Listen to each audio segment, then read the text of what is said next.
당대의 과학기술에 비해 월등히 높은 수준의 비정상적인 물건, 우리는 이것을 오파츠라고 합니다. 오늘은 지금으로부터 약 2000년 전에 만들어진 오파츠, 고대 아날로그 컴퓨터 안티키테라 장치에 대해 한번 이야기해 보겠습니다. 난파선 발견. 1900년 디미트리오스 콘도스 선장과 그의 선원들은 에게해를 항해하던 중 예기치 못한 폭풍우를 만나게 됩니다. 그렇게 비가 그칠 때까지 이들은 근처 안티키테라 섬에 머무르게 되죠. 문제는 이게 전혀 예상하지 못했던 상황이라 배에 식량이 없었던 겁니다. 선원들은 바다로 들어가 직접 식량을 구했는데 여기서 엘리어스라는 선원이 바다 밑에서 굉장히 놀라운 것을 발견하게 됩니다. 수심 45m에서 그가 발견한 것은 다름 아닌 고대 그리스의 난파선, 그리고 그 주변에는 청동과 대리석으로 된 조각상, 도자기, 보석과 같은 수많은 고대 유물들이 흩뿌려져 있었습니다. 콘도스는 몇 개의 유물들을 챙겨 이 사실을 그리스 아테네에 보고했고, 소식을 들은 그리스는 그 즉시 고대 난파선에 대한 대대적인 조사에 착수했습니다.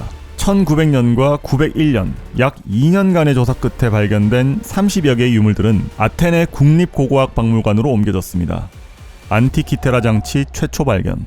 1902년 5월 고고학자 발레이오 스티스는 난파선의 추가적인 조사를 진행하던 중 굉장히 부식된 청동 톱니바퀴 하나를 발견하게 됩니다. 표면에 그리스어로 쓰인 비문이 적힌 것 외에는 딱히 용도나 제작 연대를 예측할 만한 어떠한 사료도 없었기 때문에 명칭은 섬의 이름을 본따 안티키테라 기계라고 부르게 되었습니다. 사실 이때까지만 해도 사람들은 난파선에서 발견된 다른 유물들에나 관심이 있었지 이 안티키테라 장치에는 크게 관심이 없었습니다. 물론 현대에는 용도나 그 연대를 추측해볼 만한 기술력이 존재하지만 당시 1900년도의 과학기술로는 이게 애초에 뭔지를 추측하는 것조차 불가능하니 그냥 관심이 없었던 겁니다. 그렇게 약 70년이 흐릅니다. 연대 추정 단서. 1977년 프랑스 잠수부 자크 쿠스토 팀은 다시 한번 난파선 탐사를 위해 안티키테라 섬에 방문했습니다. 이때는 세월이 흐른 만큼 유물들의 연대를 추정할 만한 중요한 단서들도 굉장히 많이 찾을 수 있었는데요. 그 중에서도 가장 유의미했던 단서는 고대 그리스에서 사용되던 동전을 발견한 것이었습니다. 이 동전은 약 2000년 전 그리스 페르가몬에서 만들어진 동전인데요. 이 고대주와의 연대만으로 배가 난파되었던 시기를 추정하기엔 충분했습니다. 동시에 난파선에서 발견된 다른 유물들의 연대 또한 이와 동일할 것이라는 합리적인 의심도 가능했죠.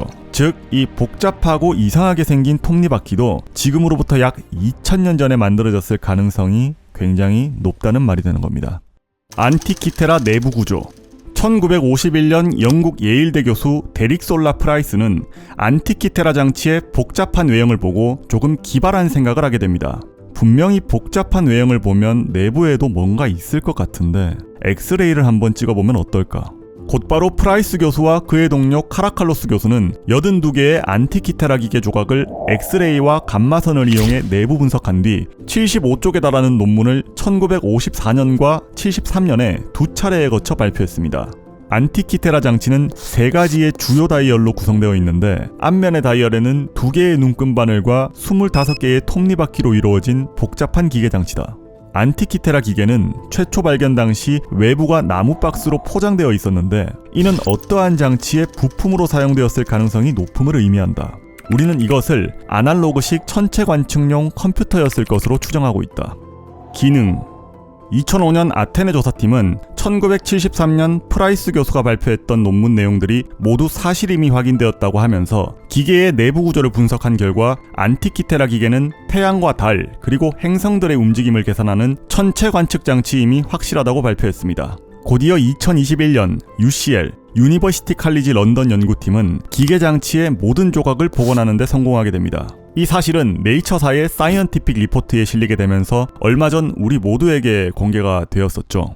기본적으로 안티키테라 장치는 70여 개의 톱니바퀴가 정교하게 맞물려 설계되었고 우측에 밸브를 돌려 날짜를 설정하면 그날의 해와 달 그리고 천체들의 위치를 알려주는 기계입니다. 앞면의 다이얼은 중앙에 있는 지구를 중심으로 달의 위치와 모양을 표시하고 태양, 수성, 금성, 목성, 토성들의 위치 그리고 양력 날짜를 나타냅니다.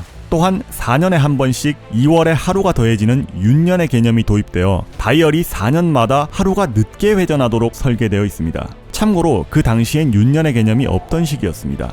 그리고 뒷면에는 큰 2개의 다이얼과 작은 3개의 다이얼로 구성되어 있는데, 큰 다이얼의 톱니수는 각각 235개와 223개로 이것은 양력과 음력이 일치하는 메톤 주기인 235개월, 일식과 월식의 주기인 223개월을 나타내는 것입니다.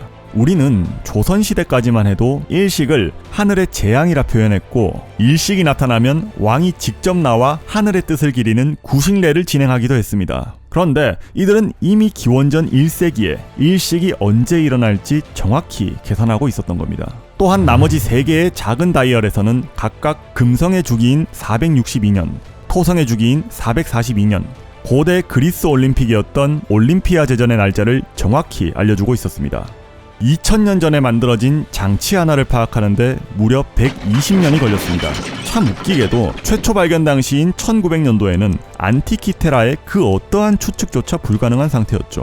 현대에 들어서도 복원하기 힘든 이 장치가 어떻게 무려 2000년 전에 존재할 수 있었던 걸까요?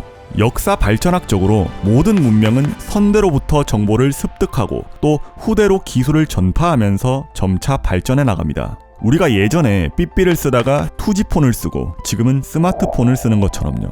그렇다면 도대체 왜 이 안티키테라 장치와 같은 높은 기술력을 가진 유물들은 단 하나도 발견되지 않는 걸까요?